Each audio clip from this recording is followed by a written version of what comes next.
Welcome to the second annual Wild Horse and Burro Virtual Summit. As we close out this year's gathering, I'm delighted to join you for the conversation, one that perfectly reflects this year's powerful theme, putting the A in advocacy by arming yourselves with the knowledge needed to effectively advocate in 2026. So thank you to all of the grassroots members who are gathered here today for inviting me back to speak with you and for making this summit possible. Over the course of the past several years, you have invested your time in learning, sharing expertise, and strengthening your ability to advocate effectively. Thank you for that. It's truly an honor to be here with so many of you who are working so hard to protect these beautiful icons of the West. Since I entered politics, I've made it a priority to protect all animals, whether it's combating illegal wildlife trafficking, ending cruel taxpayer-funded animal experiments, ensuring animals are protected during natural disasters, or defending our wild roaming horses and burros. I have been engaged and enraged. As many of you know, the Bureau of Land Management is directed to manage our wild equine populations. In so doing, they contract directly with private companies to round up these animals. These contracts include helicopter operators who chase horses over prolonged distances, creating frightening and often deadly situations. Time and again, these methods have resulted in injuries, deaths, and long-term trauma, particularly for foals and older horses. You've seen it on TV. These rounds up are not only inhumane, but they're also expensive. Last fiscal year alone, the BLM Roundup and Removal Program cost over $109 million taxpayer dollars. Now, Nevada is home to more wild horses than any other state, and I have consistently demanded accountability from the BLM at every stage of its herd management operations. The agency's aggressive roundup strategy results in wild horses that are shuffled long distances to overcrowded, poorly managed holding facilities where the population of wild horses in captivity creeps closer to the overall population in the wild. This is just a terrible situation.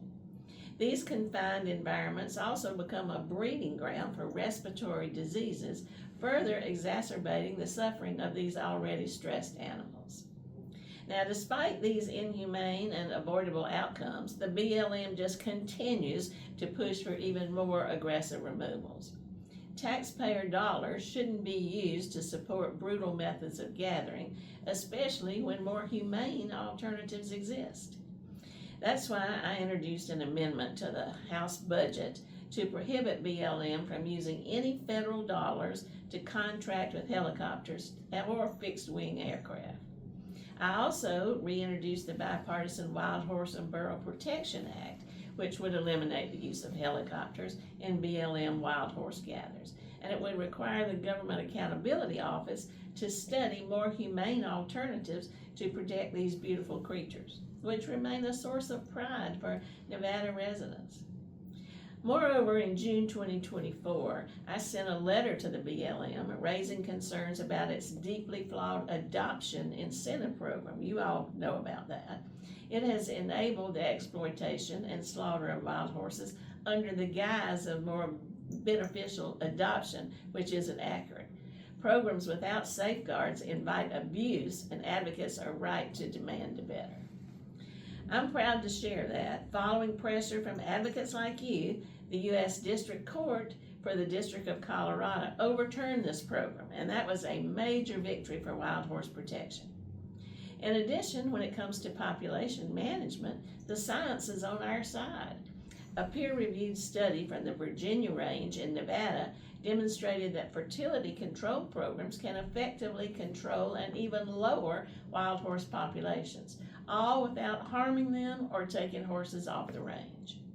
Now, as the BLM advances its 2026 roundup schedule, I'm going to continue to fight for accountability when it comes to ensuring the off-range safety of these animals.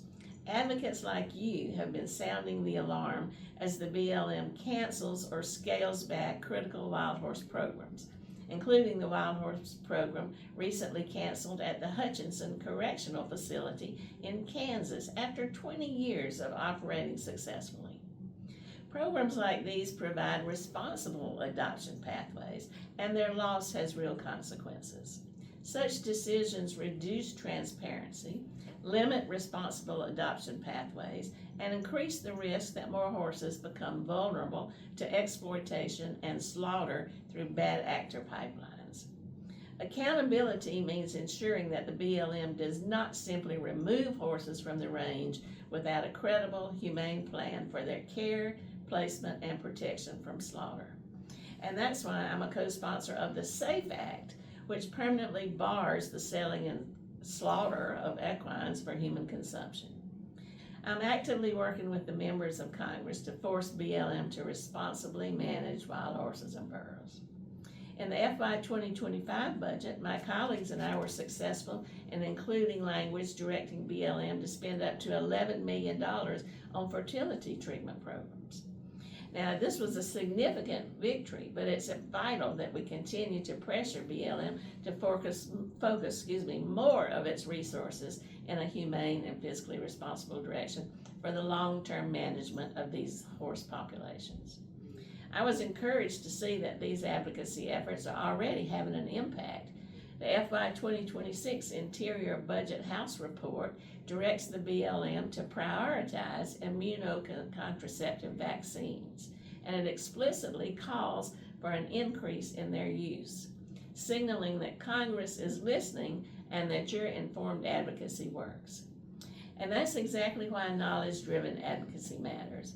A clear example is the work I recently led regarding the BLM's proposed herd management area plan for the Callahan Complex in Lander County, Nevada. This complex spans more than 1.1 million acres, yet its appropriate management level has not been reevaluated in over 30 years, despite evolving ecological conditions and new scientific evidence demonstrating the critical role that wild horses play in desert ecosystems. Under BLM's current proposal, nearly 5,000 wild horses and burros would be removed, making it the largest roundup in U.S. history. In my letter to Acting Director Gruffy, I made it clear that this plan relies on outdated science and it perpetuates an inhumane status quo. I urged the BLM to reevaluate its AML using current science, eliminate the use of helicopters, and invest meaningfully in proven fertility control methods like the PCP vaccine, which is safer, more humane, and far more cost-effective. Without such reforms, taxpayers will continue funding a system that causes suffering while failing to deliver sustainable management. This is exactly the kind of moment when knowledge-driven advocacy can and must force change. To support these efforts, I was proud to launch the bipartisan Wild Horse Caucus alongside Representatives Cohen, Swikert, and Ciscomani this past year. This is a bipartisan coalition that's focused on promoting federal policies that prioritize humane treatment, science-based management, fiscal responsibility, and transparency. Beyond legislation, the caucus is intended to serve as a resource and organizing platform, a space where members of Congress, advocates like you, scientists, tribal leaders, and land managers can all come together to share information, elevate best practices, and build solutions grounded in evidence and compassion. Through briefings, educational events, and collaborative discussions, the caucus can help ensure that informed advocacy translates into effective policy. And I will need your help making this successful. Together, we can build bipartisan momentum, we can elevate advocate voices like yours, and we can ensure that wild horses and burros are protected for generations to come. So I'm very excited about the potential of what we can accomplish. I also want to take a moment to thank our incredible advocates who have worked so hard to protect the wild horses of the Theodore Roosevelt National Park. Your dedication, persistence, and advocacy really matter, and they make a real difference. So I hope to see S1377 and other bills like that come to the House floor. So as we close out this summit, I want to thank everyone who presented, who shared expertise, and who just took the time to educate themselves and others over the past several days about this issue. Your commitment ensures that we can all do our best this year for the protection of our wild horses and burros across the country. Putting the A in advocacy means showing up informed, prepared, and persistent. It means understanding the systems we're trying to change and refusing to accept cruelty at the cost of convenience. One of the most important lessons of this summit is that knowledge is power. And when we understand how BLM contracts work, how budgets are structured, and how policy decisions are justified, we are better equipped to challenge practices that are inhumane, ineffective, and wasteful. So your advocacy, grounding in knowledge, is what allows us to move beyond reacting to injustice and instead proactively shape policy that reflects our values.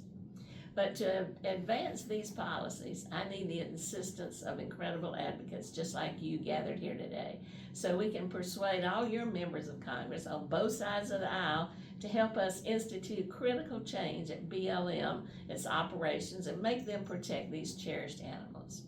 You know, you can always consider me a friend, so please do not hesitate to reach out to me or my staff if we can ever be of service. And thank you so much for everything that you are doing to help these beautiful creatures of the West.